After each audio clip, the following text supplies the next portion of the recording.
বিশ্বজুড়ে প্রযুক্তির দুনিয়ায় ইলন মাস্ক একের পর এক নতুন চমক নিয়ে হাজির হন।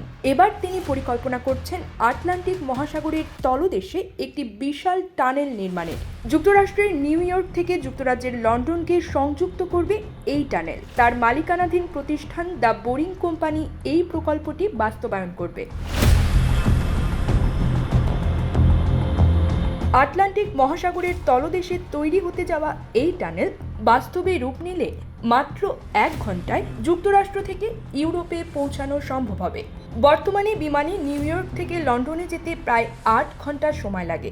এই প্রকল্পের সম্ভাব্য ব্যয় ধরা হয়েছে প্রায় 2000 কোটি মার্কিন ডলার। গত কয়েক দশক ধরে যুক্তরাষ্ট্র এবং ইউরোপের মধ্যে এমন একটি সংযোগ স্থাপনের পরিকল্পনা আলোচনায় ছিল। এর আগে ইংলিশ চ্যানেলের নিচে টানেল নির্মাণ করে যুক্তরাজ্যকে ফ্রান্সের সঙ্গে সংযুক্ত করা হয়েছিল। ওই 38 কিলোমিটার টানেল নির্মাণে প্রায় 6 বছর সময় লেগেছিল। খরচ হয়েছিল 1200 কোটি ডলার। তবে ইলন মাস্কের প্রস্তাবিত এই টানেল প্রকল্পটি আরও বড় এবং উচ্চাভিলাষী।